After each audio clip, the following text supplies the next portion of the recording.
Halo semuanya, kembali lagi di channel Sketsain aja.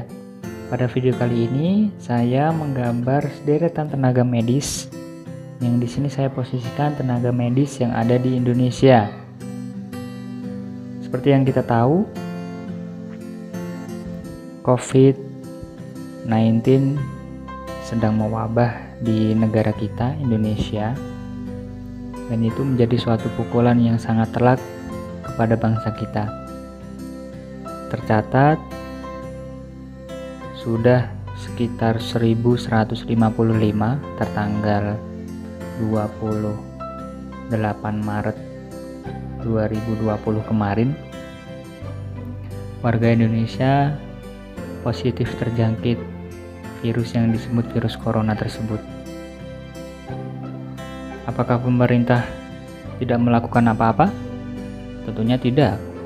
Pemerintah sudah berupaya dengan keras. Kita bisa lihat sendiri upaya yang dilakukan, mulai dari menjadikan Wisma Atlet sebagai rumah sakit yang khusus menangani corona, kemudian alat-alat medis di stok dari Cina dan lain sebagainya.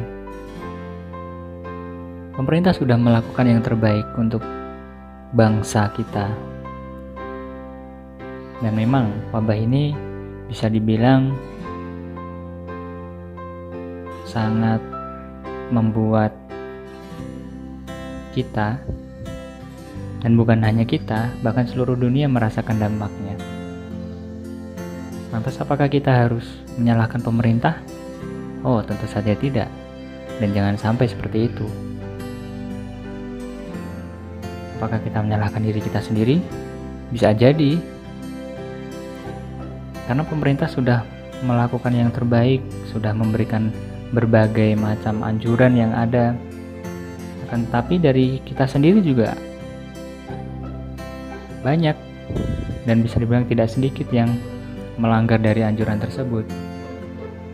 Mulai dari anjuran untuk menjaga jarak antar orang lain, atau yang biasa disebut social distancing, atau yang kalau sekarang itu diganti dengan physical distancing.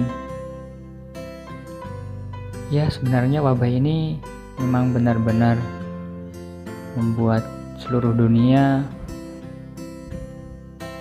merasakan hal yang sama, dan tentunya kita harus belajar dari negara Italia yang terkenal dengan tingkat pelayanan kesehatan yang bagus. Akan tetapi justru Italia terkena dampak yang sangat fenomenal, bahkan dibilang sekarang di urutan pertama di dunia yang positif atau yang terjangkitnya itu sangat banyak. Kita bisa mengambil pelajaran dari Italia. Bukan pemerintahnya yang terlambat dalam mengantisipasi COVID-19 ini, akan tetapi warganya yang terlalu dablek, bisa dibilang seperti itu. Karena tindakan pencegahan sudah diworo-worokan, akan tetapi masyarakatnya yang masih menyepelekan. Apakah Indonesia mau seperti itu? Saya pribadi harap jangan sampai. Dan apa sebenarnya yang harus kita lakukan? Yang jelas, yang pertama yang harus kita lakukan menjaga diri kita sendiri. Dalam artian menjaga, satu, nutrisi yang diserap oleh tubuh kita harus benar-benar bagus. Kemudian kita jaga kebersihan.